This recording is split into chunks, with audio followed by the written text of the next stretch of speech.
Por lo tanto, me inspiré en estos días para usar el ejemplo de David. No sé si recuerdan ustedes a David cuando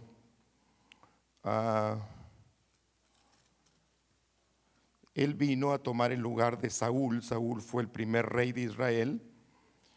Y después de que tomó el reinado, dice la Biblia que cuando muere Samuel, que era el sacerdote, y mueren los hijos de Samuel, que eran los sacerdotes, robaron el arca del pacto, y la llevaron los filisteos. El pueblo de Israel perdió la presencia de Dios. Y dice la Biblia que por 20 años el pueblo lamentaba la presencia de Dios. Por 20 años. Y esos 20 años, Saúl, antes de morir, los usó para pelear contra David. Y hubo un pleito. Dice que la casa de Saúl peleaba contra la casa de David. David ya había sido ungido por Dios para ocupar el puesto del rey, pero no la posición. Todavía no iba a tomar en posición. Había sido ungido, pero tenía que esperar el momento para tomar la posición de rey. Entonces, todo ese tiempo Saúl, David, Abner, Joab y todos los generales de los ejércitos peleaban. Un día dicen que a Saúl persiguió tanto a David, y David se metió en una cueva y allí durmió.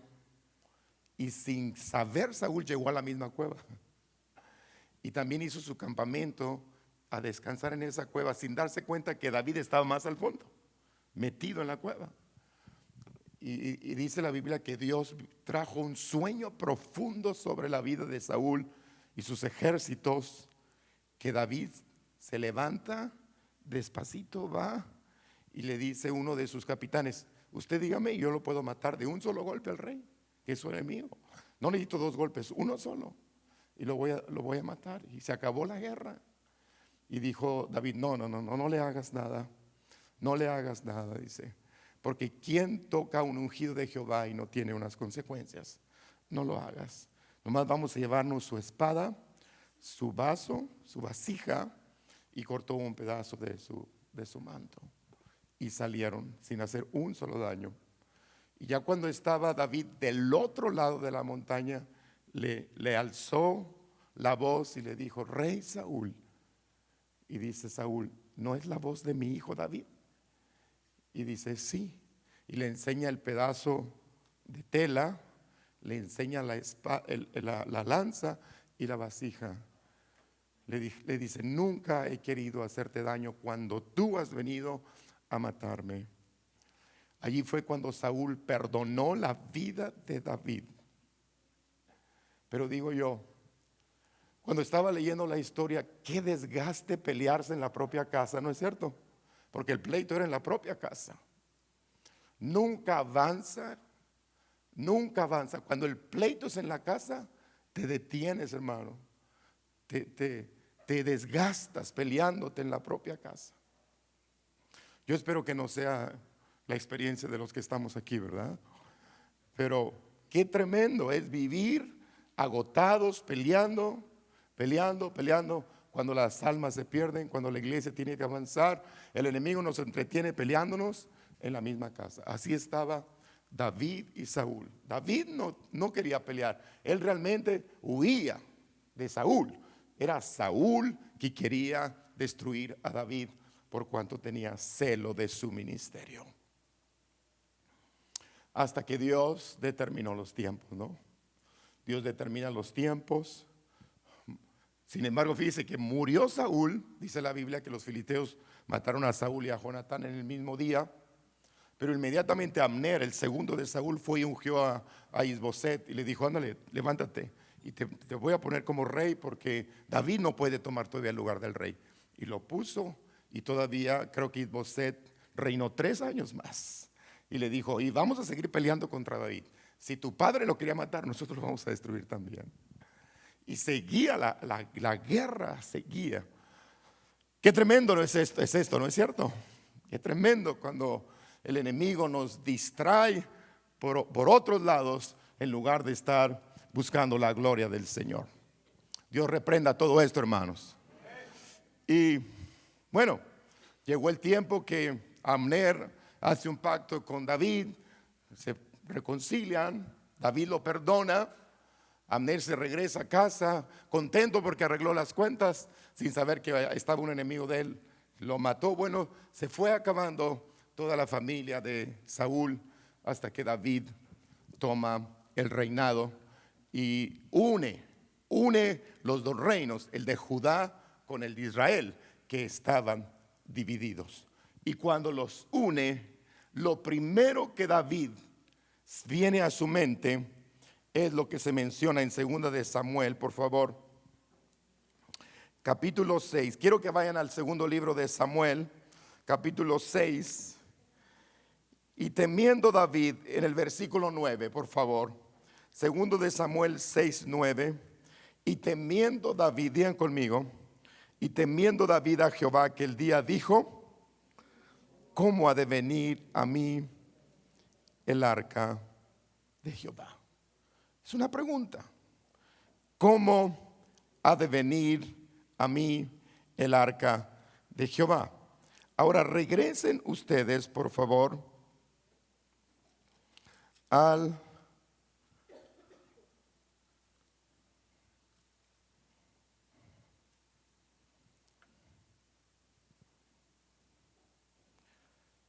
Primera de Crónicas 13.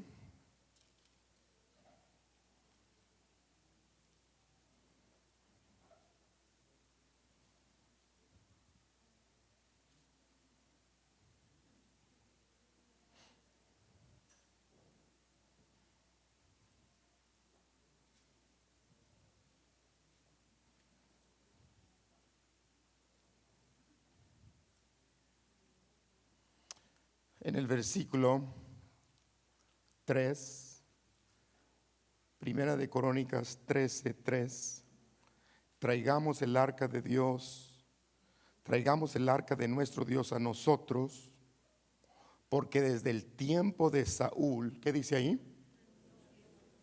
No hemos hecho caso, no hemos hecho caso de ella.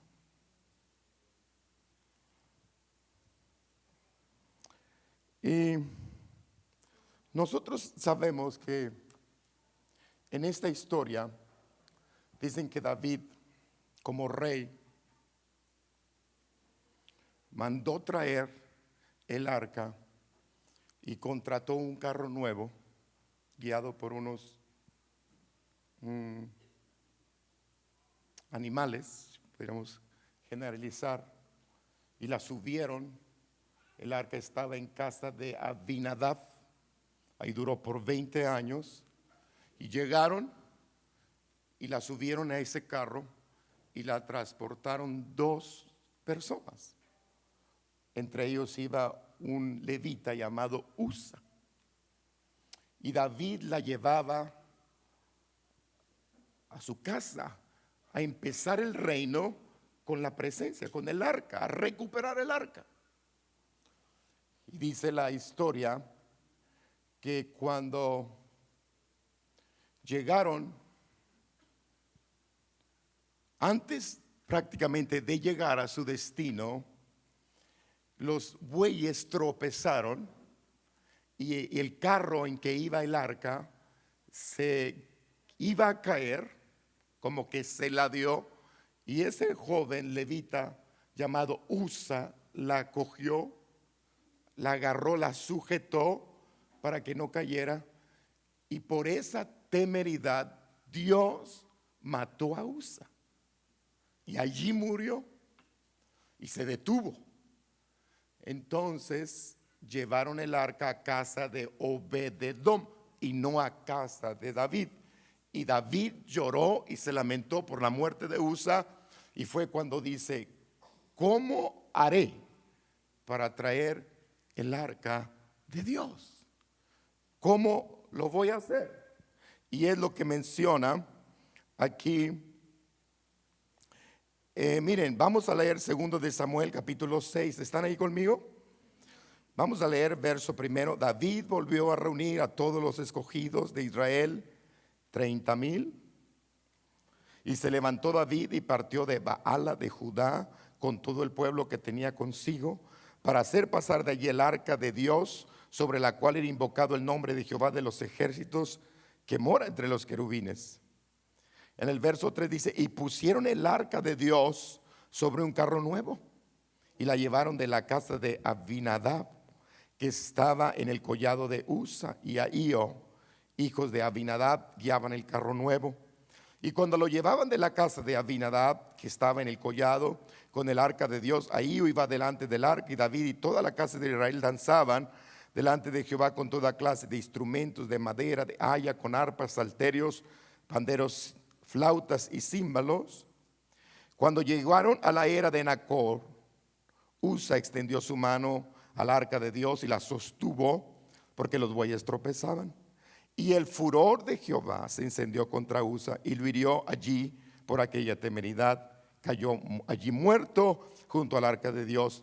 Y se entristeció David por haber herido a Jehová, a Usa, y fue llamado a aquel lugar Pérez Usa hasta hoy. Entonces leemos el verso que leímos al principio. Y temiendo David a Jehová aquel día, dijo, lean todos esa parte: ¿cómo he de venir a mí el arca de Jehová? El 10 dice: de modo que David no quiso traer el arca para sí, el arca de Jehová, a la ciudad de David, y la hizo llevar David a la casa de Obed-edom geteo. Y estuvo el arca de Jehová en casa de Obed-edom geteo 3 meses, y bendijo Jehová la casa de Obed-edom. Me preguntaba, hermanos, en esta tarde que estuve meditando en esta palabra, cuando cometemos errores buscando la gloria de Dios, cuando nos equivocamos buscando la gloria de Dios. ¿Alguna vez nos hemos equivocado en la vida, cierto o no? ¿Alguna vez tenemos que rectificar en la vida? Quizás muchas veces hemos rectificado en la vida por caminos o decisiones que hemos tomado no en la dirección de Dios, no conforme a la voluntad de Dios. Si usted me pregunta, pastor, ¿usted ha tomado decisiones fuera de la voluntad de Dios? Yo le diría sí. ¿Y cómo le ha ido? Mal. Mal. Cuando tú tomas decisiones fuera de la voluntad de Dios, bien no te va a ir. No te van a salir las cosas como tú querías. Bueno, no siempre, a veces estamos hablando en un púlpito de, fíjense hermanos que tomé una decisión, me fue mal, así es que les testifico para que a ustedes no les vaya mal. Busquen la voluntad de Dios, ¿no? Siempre venimos acá a presumir todo lo bueno que nos va, pero no lo malo. Siempre pasamos a decir lo bueno que nos va en la vida y no lo malo que puede servir a veces de tan buena experiencia para otros. Bueno, David se equivocó y está diciendo, ¿cómo voy a traer el arca de Dios a mi casa? No lo hizo. A lo mejor él, como lo hizo, pensó que era lo correcto, pero Dios le dijo, no es lo correcto. Y mira, cuando David rectifica, estamos en 2 de Samuel 6, ¿verdad que sí? Ahora vamos a 1 de Crónicas 13, 12.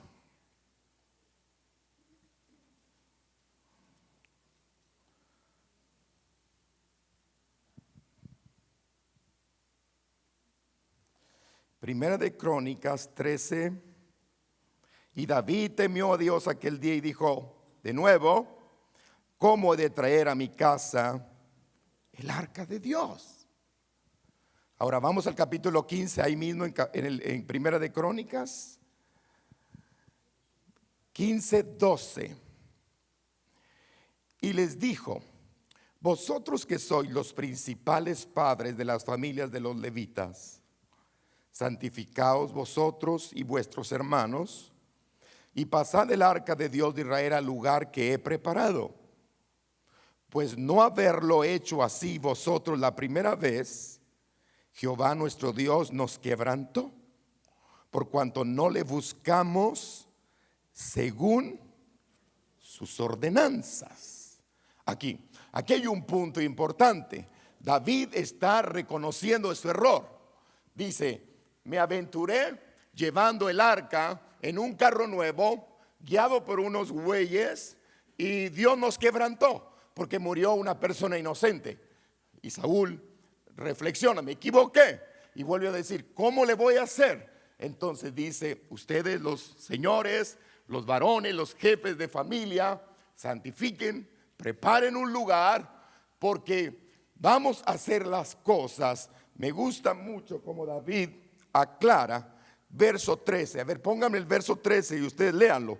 Pues por no haber hecho así, ¿lo están leyendo conmigo? Pues por no haberlo hecho así vosotros la primera vez, Jehová nuestro Dios nos quebrantó, porque no le buscamos según su ordenanza. Su ordenanza. Yo le decía al Señor: Señor, vamos a meternos 7 días a una campaña de búsqueda con el Espíritu Santo. Quiero, y mi intención es que todos los que vayan a participar tengan la visión de buscar la gloria de Dios, de llenarse de la gloria de Dios, porque ahora más que nunca necesitamos una llenura de la presencia del Señor. Pero, ¿cómo lo vamos a hacer? Señor, ¿cómo lo vamos a hacer? ¿Cómo lo hicimos la vez pasada? Necesitamos hacerlo conforme a sus ordenanzas. Yo le decía al Señor: Señor, estoy muy interesado en traer la gloria de Dios, en seguir buscando la gloria de Dios, pero quiero entender tus ordenanzas, el orden. Dios es un Dios de orden. Y no porque tú digas amo a Dios, tu actitud de amar a Dios, Dios te diga yo te voy a abrazar.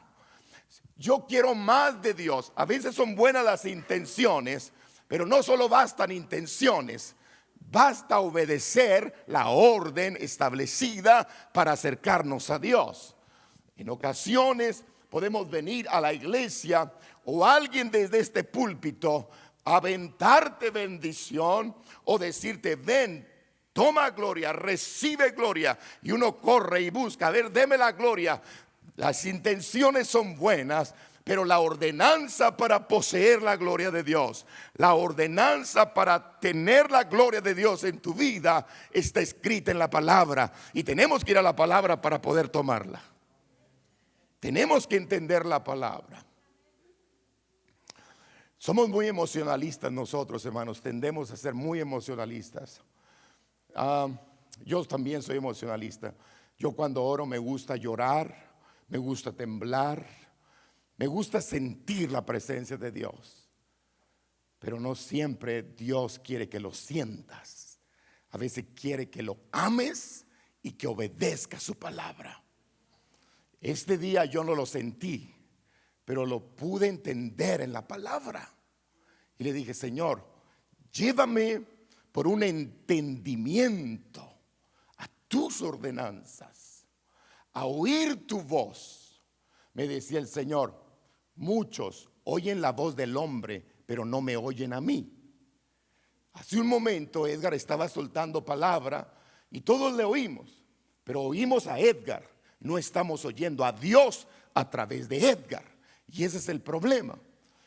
Saulo de Tarso un día iba montado en su caballo, y dice la Biblia que Dios lo encontró en una visión y le dijo: Saulo, Saulo, ¿por qué me persigues?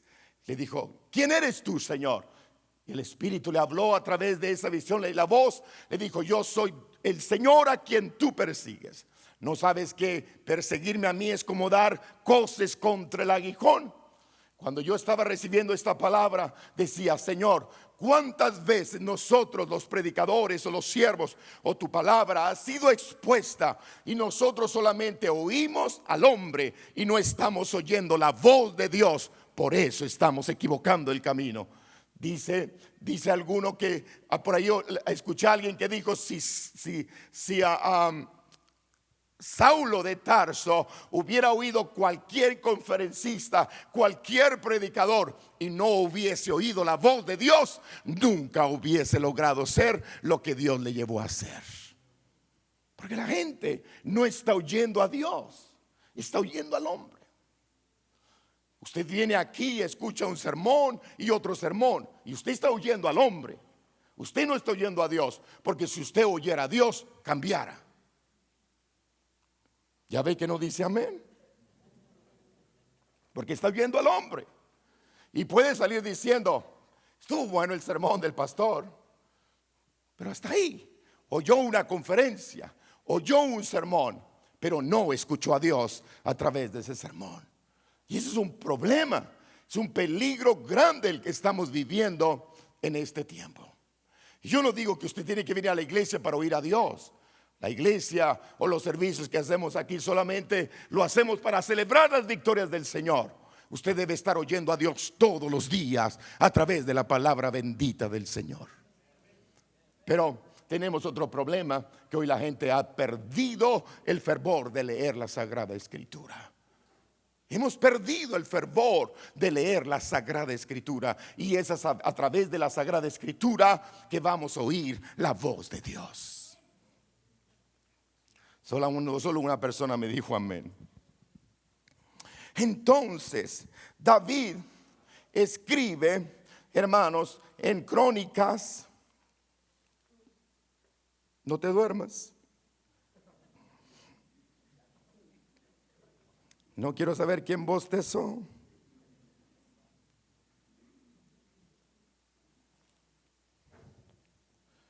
David escribe: lo tenemos que hacer de acuerdo a, ¿qué dice, hermanos?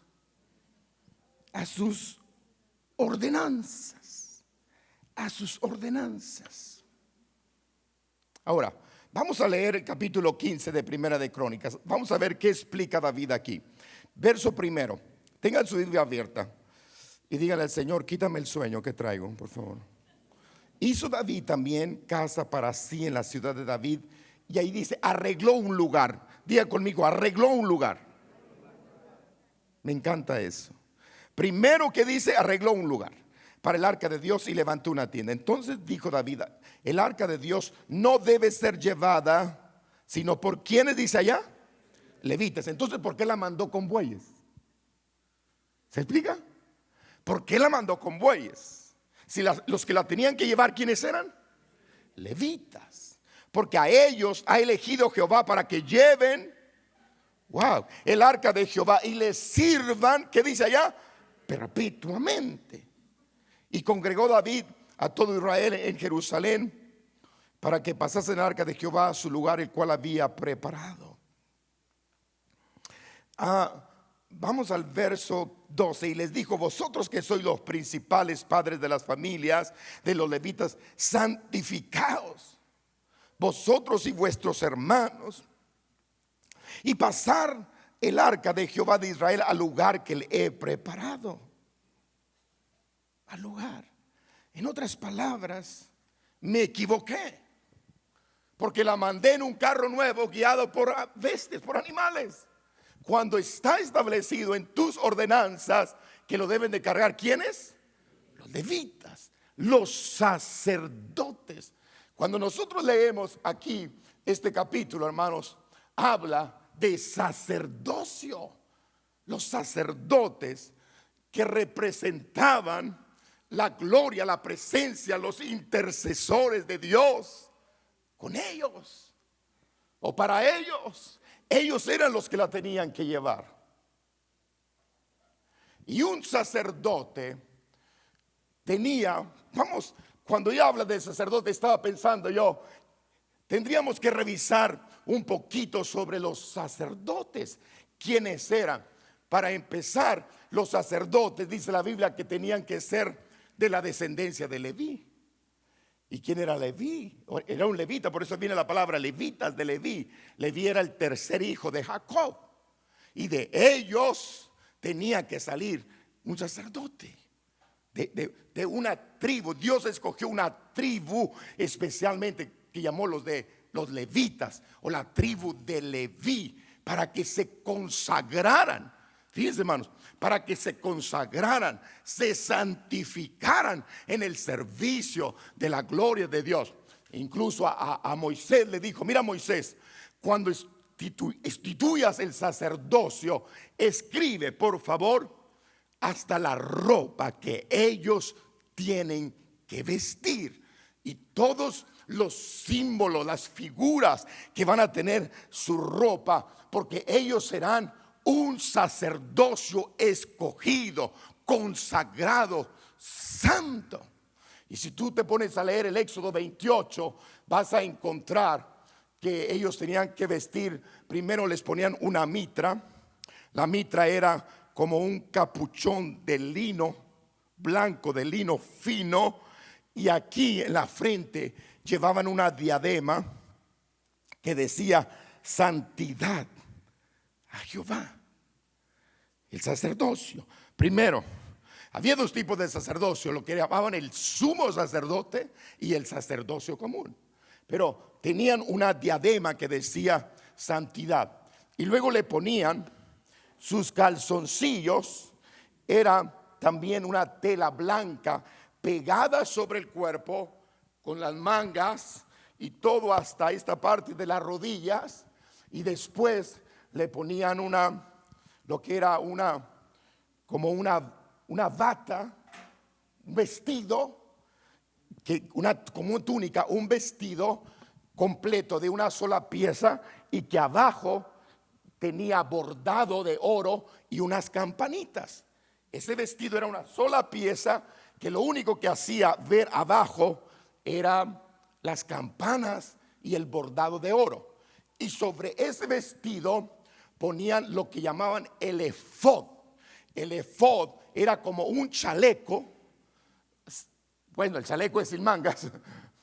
Un chaleco, pero en esta parte de las sombreras del chaleco tenían que tener unas piedras preciosas, y en las piedras del chaleco tenían 6 nombres de las tribus. Aquí ponían 6 nombres de tribus, y acá ponían otras 6 nombres de las tribus de Israel. O sea, las 12 tribus estaban aquí. En este chaleco que lo vestían, llevaban, que se llamaba efod, llevaba muy reluciente un cuadro aquí en el pecho que le llamaban el pectoral.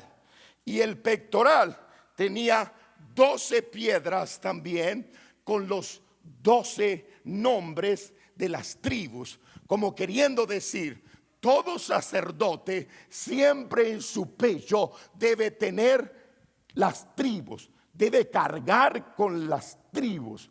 Ellos serán intercesores de las tribus de Israel, serán los juzgadores, y a través del sacerdocio harán una obra que Dios les está encomendando. Y después le ponían un cinturón azul precioso que les acinturaba, y ya vestían. Pero dice la Biblia que antes de vestir, ahorita el hermano hablaba de cuando la transición de Aarón para su hijo, pero dice que antes que los vistieran para el sacerdocio, los tenían que lavar, tenían que pasar por un proceso de lavatorio. Vamos, quiero que chequen conmigo por favor en Éxodo 29, vean conmigo versículo 7. Luego, primero versículo 4. Y llevaron a Aarón y a sus hijos a la puerta del tabernáculo de reunión. ¿Y qué dice allá? Y los lavarán con agua. Miren el detalle. Y luego tomarás las vestiduras, les vestirás Aarón la túnica, el manto del efod, el pectoral, le ceñirás con el cinto del efod, pondrá la mitra sobre su cabeza, y sobre la mitra pondrá la diadema santa, la que dice santidad a Dios. Y mira lo que dice el verso 7. Luego tomarán el aceite, ¿qué dice allá? de la unción y lo derramarás sobre su cabeza. Bueno, el Señor me decía, ¿qué van a buscar estos 7 días con el Espíritu Santo? Yo le decía unción. Vamos a buscar aceite. ¿Cuántos dicen amén? En estos 7 días de búsqueda vamos a buscar aceite. Dice el Señor, me gusta que busquen la unción, pero antes de buscar la unción necesitan ¿qué? Lavarse. Lavarse. Tener una experiencia con el agua para que lave. La Biblia dice que nosotros ahora en Cristo, en la gracia, somos real sacerdocio. ¿Cuántos dicen amén? Nosotros somos gente santa, adquirida por Dios. Usted dice, bueno, los sacerdotes del Antiguo Testamento tenían todos esos ritos. Bueno, la Biblia dice que a hoy nosotros, en 1 de Pedro 3, dice, vosotros sois real sacerdocio, linaje santo, pueblo adquirido por Dios. Vosotros sois el sacerdote. Bueno, ¿a quiénes se encargó Dios para que lleven la gloria? A los sacerdotes. A los sacerdotes. Pero los sacerdotes, si no pasan por el proceso, como dice David, por cuanto no hicimos las cosas, ¿cómo dijo? Conforme a sus ordenanzas. Otra vez, conforme no hicimos las cosas, por cuanto no hicimos las cosas conforme a sus ordenanzas, Dios nos trajo juicio, muerte. Hermanos, si nosotros nos ponemos a buscar la gloria de Dios, tenemos que pensar que la gloria de Dios trae muerte. La gloria de Dios trae muerte. Muerte a nuestro ego, muerte a nuestro orgullo, muerte a nuestro carácter. Y si ahorita revisamos, por ejemplo, toda la indumentaria del vestido de los sacerdotes tiene que ver con nuestra vida. Yo le decía al Señor, sí Señor, queremos unción, queremos gloria, queremos presencia. Pero dice Señor, primero lávense, primero entren a un tiempo de lavamiento. Mire, y ese tiempo de lavamiento, dice la palabra del Señor, que cuando tú crees en Jesús, crees en la gracia y crees en la sangre de Cristo, y a través de la sangre y por la fe eres justificado por medio de la fe, por medio de nuestro Señor Jesucristo. Y después de esa justificación pasas ¿a dónde? Al bautismo, y te bautizas haciendo un pacto con Cristo. ¿Cuántos de los que están aquí ya son bautizados? Levanten la mano, por favor. Entonces, y los que no están bautizados, para bautizarlos, porque si dice la Biblia, tienes que pasar por un tiempo de lavacro, lavado, sepultado en las aguas, purificado, limpio. Las aguas de Dios limpian de todo pecado. Las aguas del Espíritu limpian vuestras conciencias de obras muertas para que sirvamos a un Dios vivo.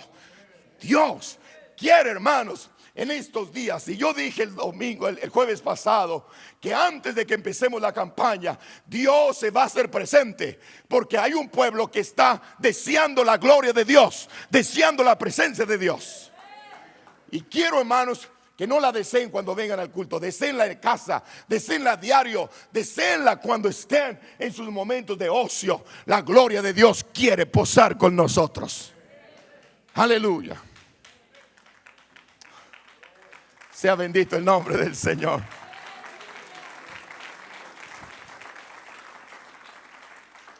Entonces, miren, David dice, yo fui y tengo buenas intenciones, traer la gloria de Dios, pero se me ocurrió traerla con unos bueyes, un carro nuevo. Y mira, la temeridad. ¿Cuánto tiempo esperó David para volver al intento? 3 meses. Porque fueron los 3 meses que estuvo en la casa de Obed-edom. Y cuando estuve en la casa de Obed-edom, dice que Dios bendijo tanto a Obed-edom que dijo, wow, esta bendición que tiene Obed-edom debe estar conmigo. Pero ¿cómo lo hago? ¿Cómo la traigo? ¿Cómo la traigo? Voy a poner un letrero ahí enfrente. Voy a mandar un letrero esta iglesia busca gloria de Dios o se muere. O se muere. Porque hermanos, si no hay gloria de Dios, entonces ¿qué hay? ¿Qué hay? ¿Qué hay en la iglesia? Si no hay gloria de Dios, ¿qué hay en la iglesia? ¿Qué hay? Hermanos, la iglesia no puede ser un club social. La iglesia no puede ser una asociación civil. La iglesia no puede ser algo social para el mundo, para que el mundo aplauda nuestras obras. No, dice la Biblia que deben de glorificar las obras de Cristo, no las tuyas.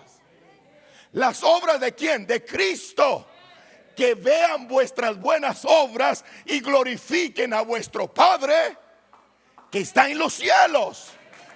No mis obras, no tus obras, la gloria de Dios, la gloria de Dios.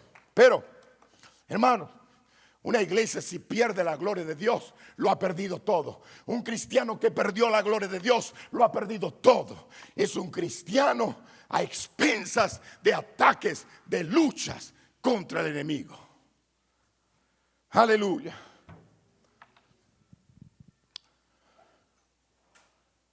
El sacerdote, hermanos. David dijo, me equivoqué, pero vamos a hacerlo conforme al orden, dijo, a lo establecido.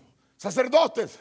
Sí, David, son los sacerdotes los que la deben de cargar. ¿Cómo se te ocurre que cuando Dios dijo que hombres, sacerdotes, consagrados, santificados, preparados, la iban a cargar y tú la pones en un carro nuevo con bueyes? ¿Cómo se te ocurre? Está tremendo, ¿no es cierto, hermano? Y David era el rey. Y David era un hombre conforme al corazón de Dios. Pero humanamente le falló.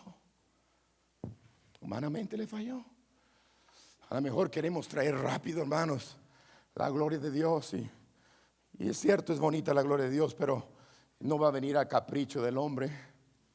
No va a venir a capricho ni a los 8 cantos que sigamos cante y cante y dándole vueltas y vueltas. No, tenemos que ir a sus ordenanzas, ¿no es cierto? Y las ordenanzas hablaba, levanta a los sacerdotes. Ellos actuaban como mediador entre la humanidad caída para manifestar a un Dios santo. En su labor representaban a Jesucristo, nuestro gran sumo sacerdote, y para ello debían representarlo en su ministerio, la santidad, la pureza y la consagración. Un sacerdote antes de cargar el arca tenía que prepararse en santidad, en pureza y en consagración.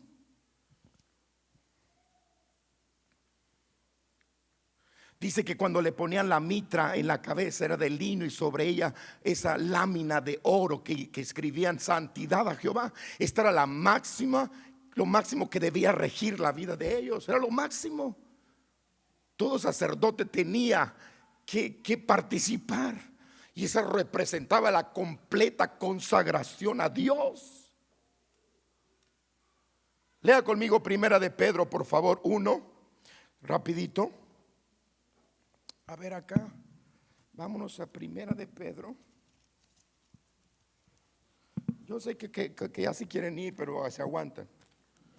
Primera de Pedro, capítulo 1, versículo 15. Sino como aquel que os llamó es santo, ¿qué dice?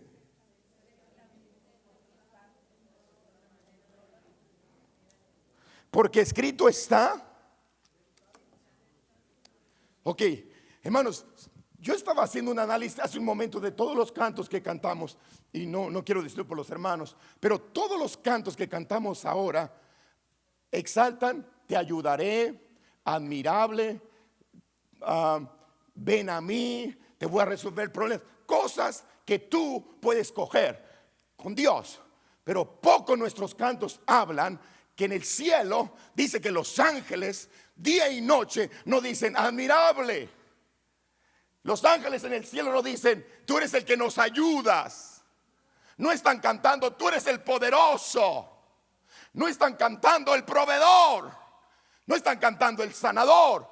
¿Qué están cantando los ángeles en el cielo? No los oigo. ¿Cómo que queremos traer la gloria de Dios si no vamos a los principios? La gloria de Dios se mueve en la santidad, hermanos. La gloria de Dios se mueve en la santidad. Pero poco hablamos el tema de ser santos, porque ese nos cala a todos. Y ya luego aplicamos el que se sienta libre de pecado.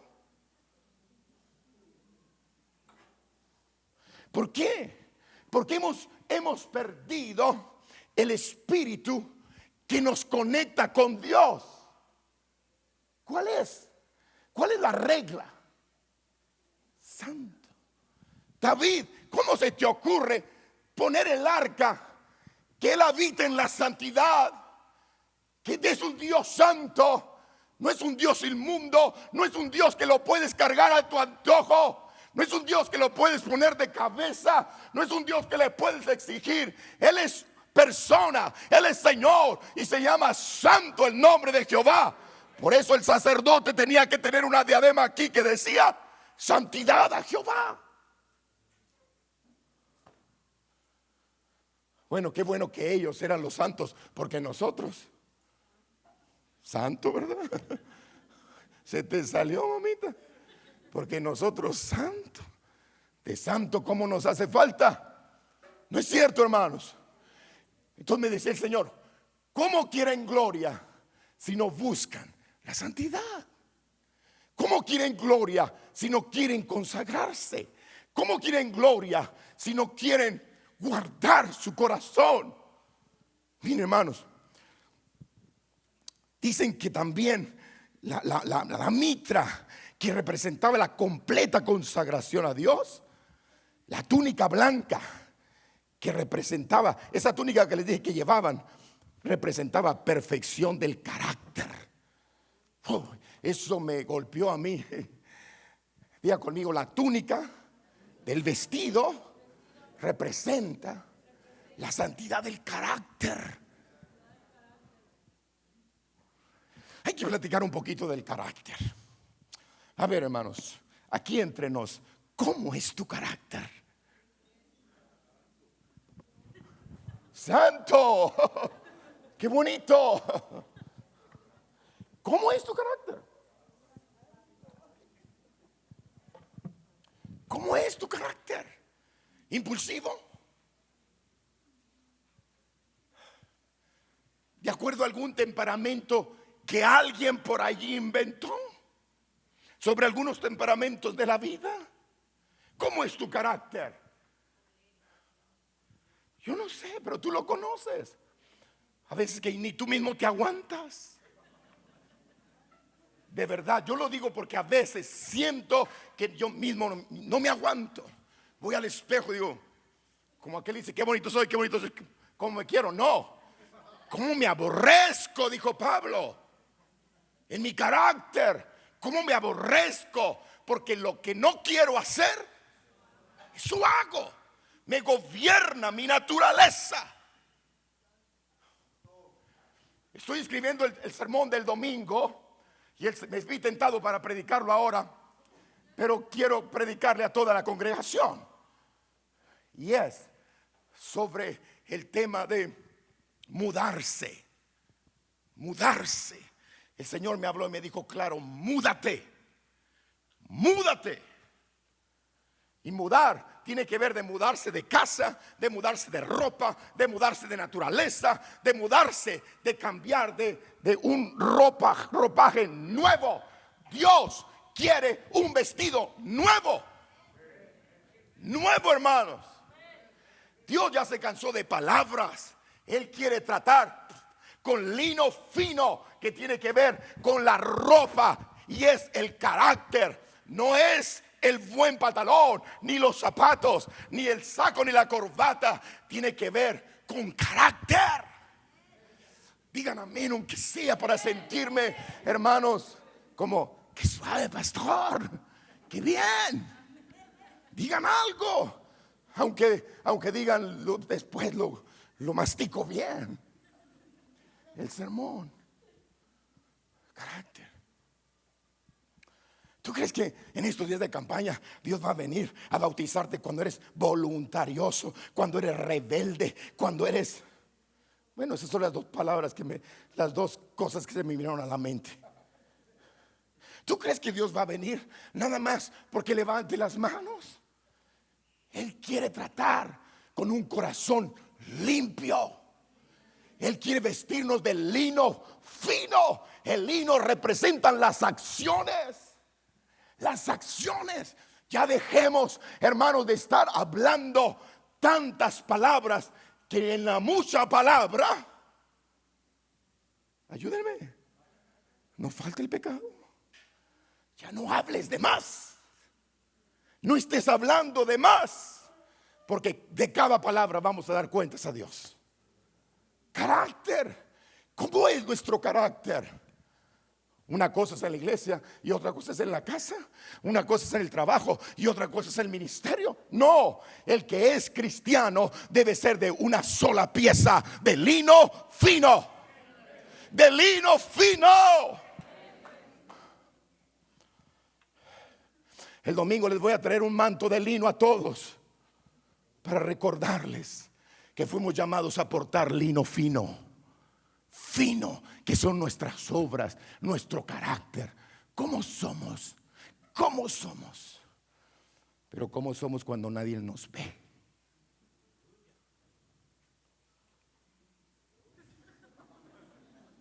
¿Cómo somos cuando nadie nos ve? Allí es donde Dios quiere glorificarse. Y Saúl quiere llevar el arca con unos bueyes. Qué bueno que están acá. David quiere llevar el arca con unos bueyes. Le queda la palabra al pobre, ¿no? ¿Cómo es posible? ¿Cómo es posible? Tenemos que hacer las cosas, dijo, ¿de acuerdo a qué? A lo establecido. A lo establecido. Llamen al sacerdocio y díganle que se preparen, que se unjan, que los laven, que se unjan. Porque después que los lavaban, estábamos ahí, ¿verdad? Después que los lavaban, venía, estábamos en Éxodo 29:7. Y luego tomarás el aceite de la unción y derramarás sobre su cabeza, ¿verdad que dice allá? Luego tomarás el aceite de la unción y la derramarás ¿dónde? Sobre su cabeza. ¿Y le qué? Ungirás. Pero primero el lavamiento. Oh hermano, las aguas que traen pureza, las aguas que traen un arrepentimiento. Yo le pido al Señor, Señor, busca con tu lámpara, porque la lámpara que escudriña lo más profundo del corazón y lo más oscuro es la palabra de Dios. La Biblia dice, lámpara es a mis pies tu palabra, que tu palabra alumbre mi corazón. Aleluya. Voy a ilustrarlo por aquí, A ver si me sale. Ya no quiere prender esta cosa. Lámpara a mis pies.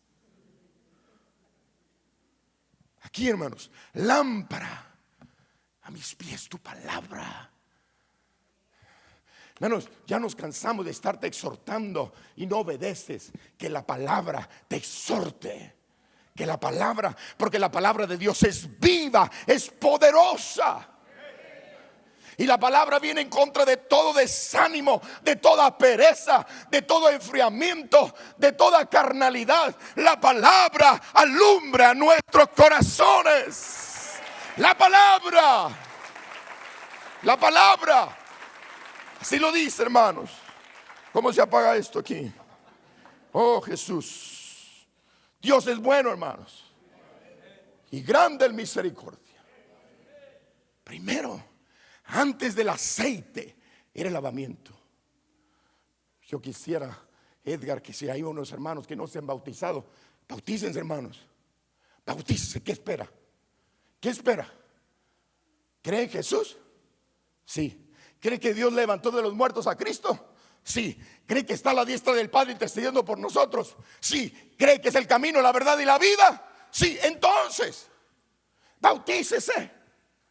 Bautícese, haga un compromiso con Cristo, haga un pacto con Cristo. Porque después de este lavamiento vendrá una unción, la unción del Espíritu. Dios quiere reposar en nosotros. Dios quiere reposar con una unción. Él va a traer no una unción nueva, es una unción fresca, una unción de reino, una unción de poder que va a posar en nuestros cuerpos. Pero antes quiere tratar con nuestro carácter. Vestirnos en la pureza de Dios. Yo también quisiera tener la gloria de Dios sin que me cueste nada, hermanos. Yo quisiera ir a la iglesia y que el predicador venga, únjame con aceite. Yo quiero ser ungido y vaciarte el aceite y de aquí irme al cine. Y de aquí irme con mi novia. Y de aquí irme a mis tranzas. No, eso se acabó. Eso no es de Dios. Eso no es de Dios. La unción te va a consagrar. La unción te va a purificar. La unción te va a renovar. La unción traerá cosas del Espíritu. Dice la Biblia que los que aman a Dios aman las cosas del Espíritu, pero los que aman la carne, de la carne cosechan corrupción. Oh, bendito el nombre del Señor. Yo sé que en esta campaña, si sigo predicando así, me voy a quedar solo yo. Gracias por lo que van a venir. Espero que mi esposa me siga. El Will, el Edgar, los diáconos, espero que me sigan. Los líderes de esta iglesia. Porque algunos están diciendo: ay, caray, pastor, me está calando. Qué bueno que te está calando. Qué bueno que te está calando. Deja de ser el hipócrita para buscar de corazón a Dios. Digan amén, hermanos. Digan amén, hermanos. Sea bendito el nombre del Señor. David dijo: me equivoqué. Yo también me equivoqué. Dios nos está llamando a un tiempo de consagración. De consagración. La mitra, las piedras de onice en los hombros, el efod, el cinto, el pectoral de juicio, el manto, la túnica blanca que representa la santidad de Jehová. Dice David: bueno, vamos, sacerdotes. Y lo segundo que hizo, arregló un lugar. Diga conmigo: arregló un lugar. ¿Ustedes creen que Dios va a bajar para pararse nomás aquí en el templo y nosotros vengamos y besemos esta plataforma porque aquí está la gloria de Dios? No, Él no quiere estar en una plataforma. Él quiere estar aquí, a través de tu vida, a través de tus manos. Ahí quiere estar. Pero hay que arreglar muchas cosas. Diga conmigo: Señor, ayúdame a arreglar muchas cosas. Y el que tiene oídos para oír, oiga. Oiga. No me oiga a mí, oiga al Espíritu. Usted y yo tenemos muchas cosas que arreglar, que no las estamos haciendo bien. Y Dios nos está llamando. Y todavía en este momento, a través de un ministerio profético, nos dijo: ¿cómo les amo? Oiga, hermano, ¿qué padre es ese que se portan mal los hijos y les dice: ¿cómo te amo? ¿Qué padre es ese? Que los hijos nos portamos mal y Él nos sigue diciendo: ¿cómo te amo? Qué bueno que este Padre del cielo no es como uno de nosotros, porque ya nos hubiera metido una friega. Bueno, entiéndase por friega, pues friega, ¿no? Zumba, un azote. Qué bueno, ¿no? Que Él nos sigue diciendo: ¿cómo te amo? ¿Sabes por qué? Porque Él no vino a juzgar al mundo, sino para que el mundo sea salvo por Él. Porque la gracia nos levanta. Porque Él es un Dios de gracia. Él es un Dios de misericordia. No quiere juicio, quiere misericordia, quiere perdón, quiere reconciliación. Pero uno la tiene que buscar, hermanos. Uno tiene que acercarse. David dijo: ¿qué haré? ¿Qué haré? Como quiero decir, yo no quiero vivir solamente como un rey. Yo no quiero vivir, si yo no tengo la gloria de Dios, lo perdí todo. Él sabía que Saúl había perdido todo. Él sabía por testimonio que Saúl había perdido la gloria de Dios. David sabía que a través de Silo y de Samuel, de Elí, los hijos de Elí, habían vivido el Icabod más triste, la soledad. Oh, hermano, lo más triste es saber que tú crees en Dios y no lo sientas. Lo más triste es que tú prediques a Dios y Dios no te apruebe tu predicación. Lo más triste es que tú hables de milagros y no sucedan a través de tu vida. Lo más triste es que llames al arrepentimiento y tú no te arrepientas de tus pecados. Es lo más triste, que presumamos a un Cristo que no practicamos, que no vivimos. Porque a través de nuestro ministerio últimamente nadie se ha salvado, nadie se ha sanado, nadie se ha liberado, porque nuestro ministerio está opacado, está frío. ¿Y sabes por qué? Porque hemos descuidado la gloria de Dios. Hemos caído en el desánimo, en el vaivén de la carnalidad. Hermanos, hasta aquí le ponemos un punto a eso. ¿Cuántos alaban a Dios? Hasta aquí, ya, punto. Vamos a buscar a Dios mientras pueda ser hallado, pero vamos a hacerlo conforme al mandamiento. Conforme al mandamiento. Yo no voy a orar por nadie ni voy a echar aceite en la cabeza de nadie, hermano, porque no es aceite milagroso. Ni el aceite que yo te vacíe en la cabeza te puede bañar la cara y hasta quedarte pelón, pero ni te va a hacer más santo, porque eso tiene que ver con una relación personal con Él, con Dios, continua. Una vida consagrada. ¿Quisieran meterse estos 7 días? Tú eres un hombre que le consagras horas a tu trabajo, horas. Y cuando se trata de trabajar, trabajas, porque eres conocido como un hombre, como una mujer trabajadora. Pues te quiero ver aquí buscando a Dios. Dicen que si tú haces tiempo para todo, pero no lo haces para Dios, estás fallando. Porque para todo tiene tiempo y para Dios no lo tienes. Ahí estás fallando, porque tus prioridades vienen siendo otras. Y en estos días tenemos que voltear nuestros ojos al cielo y verlo como una prioridad. O vuelve la gloria o hacemos un funeral. ¿Cuántos alaban al Señor? Oh, yo lo necesito, hermanos. Yo lo deseo. Este día fue muy precioso para mí porque estuve meditando y meditando y meditando. Y a veces tienes que meditar, no solo llorar, también hay que meditar para buscar hacer reflexiones en la vida. ¿Dónde me he equivocado? ¿Dónde estoy equivocando el camino? ¿Dónde perdí el rumbo? ¿Por qué estoy haciendo las cosas? ¿Por qué estoy haciendo las cosas? Ya me cansé de predicar 3,000 sermones y que se salve uno en 3,000 sermones. Y Pedro, en un sermón, se salvaron 3,000. ¿Cuál era la diferencia de ellos, el de nosotros? ¿Cuál era la diferencia? ¿Qué tenían ellos que ahora nosotros hemos perdido? Es cierto, tenemos templos cómodos y buscamos la comodidad, pero la iglesia primitiva no buscaba la comodidad, buscaba que la gloria de Dios temblara en sus templos. Y dice en la Biblia que cuando oraron el templo, nosotros ya no buscamos que esto tiemble, buscamos la comodidad. Hay que sillas tan duras, necesitamos aire acondicionado, necesitamos, díganme, ahora no necesitamos nada. Tú estamos hablando, necesitamos esto, necesitamos aquello. Cuando la iglesia sabe que necesitaba la gloria de Dios, porque aquello temblaba y se temblaba con la gloria de Dios. Hemos perdido el enfoque, hemos perdido el enfoque. Dios tiene que hacer algo. Empezando con el pastor. Digan amén.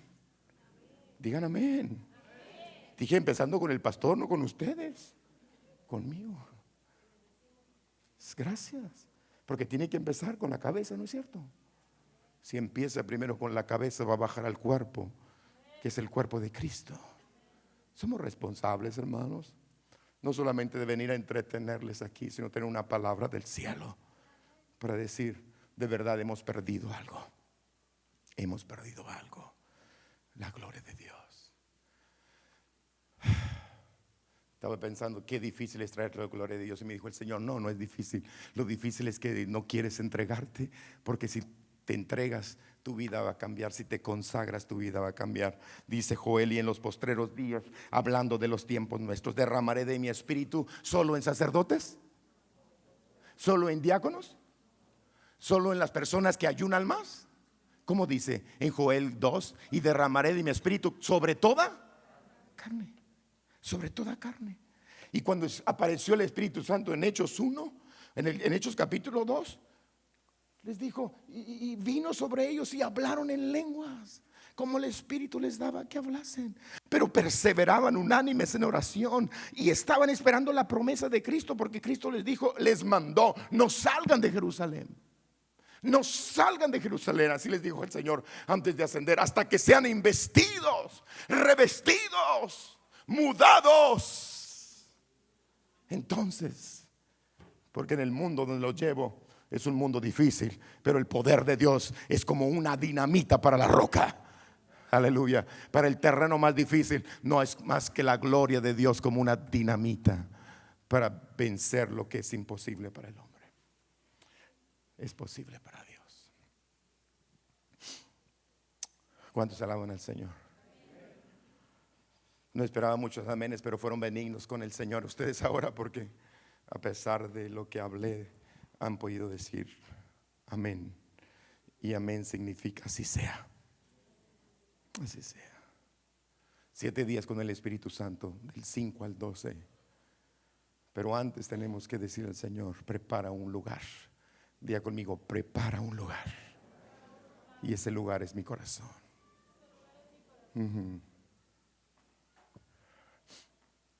Ese lugar es mi corazón. Hay mucho que hablar de esto, pero vamos a detenernos aquí porque los miro muy serios. Póngase de pie, por favor.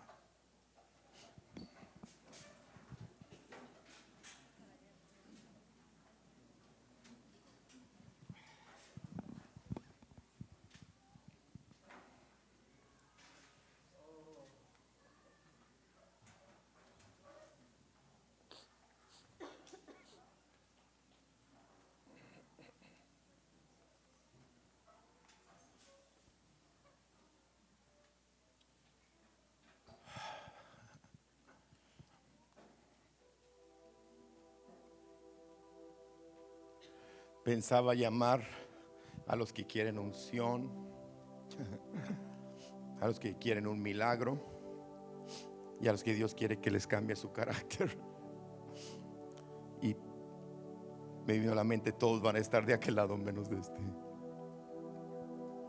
porque todos queremos unción sin cambio, unción sin sacrificio, unción sin renunciar.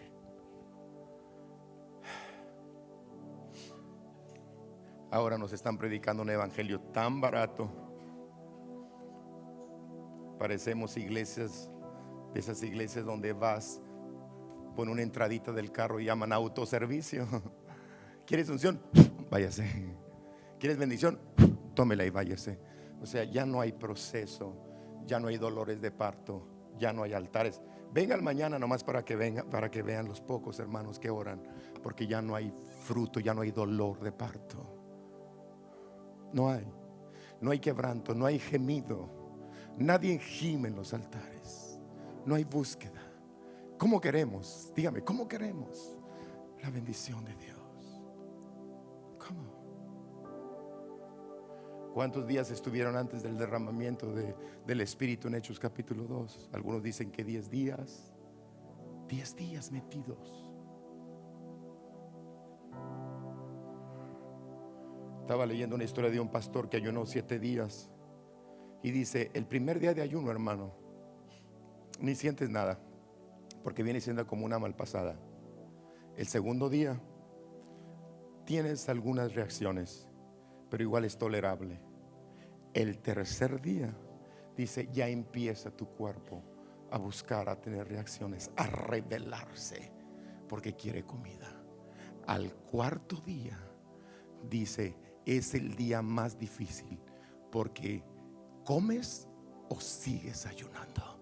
Es como cuando sientes morir. El quinto ya sientes un poco el acostumbramiento a la escasez de alimento. El 6 sientes un relax, y en el 7 ya no sientes nada, porque has vencido tu carne. Dije yo, no, en el primero se me gruñen las tripas, Señor. En el primer día de ayuno yo no aguanto. La úlcera. Ay, 7. ¿Cómo quieres vencer la carne? ¿Cómo quieres vencer la carne? ¿Cuál es el precio? Dijo David, yo no tomaré nada que no me cueste, que no implique precio.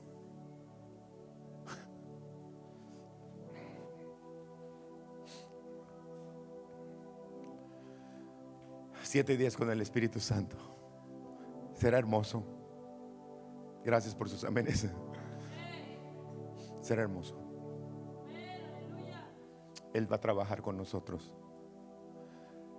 Yo espero en estos días meterme en la rueda y que Él me diga, eres barro, eres arcilla, y déjame volver a formarte como tú quieres.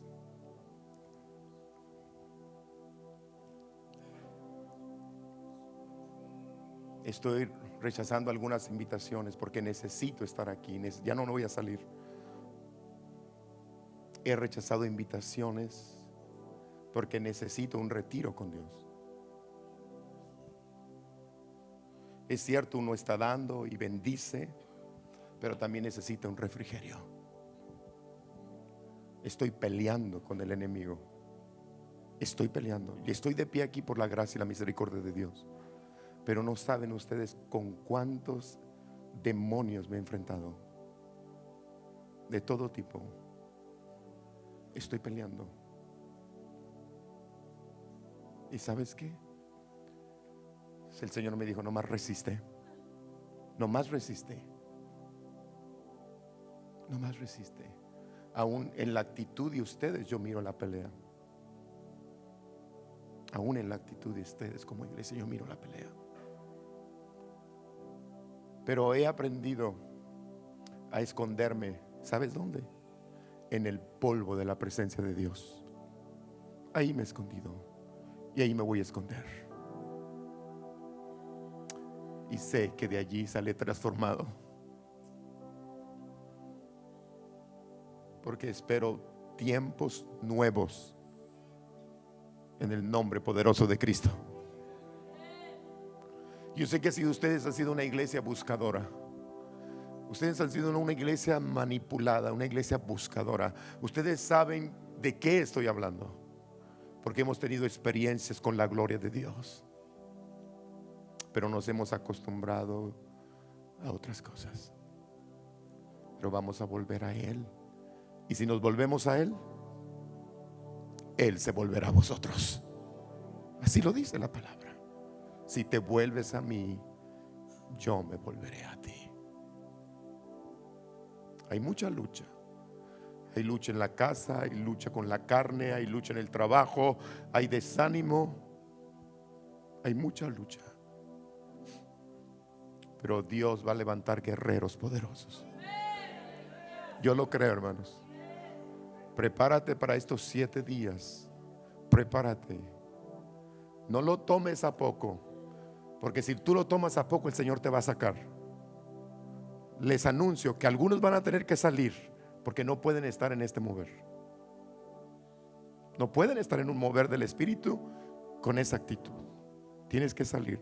Deja el lugar a otro, que no puedes estar donde la gloria de Dios desciende. Desciende.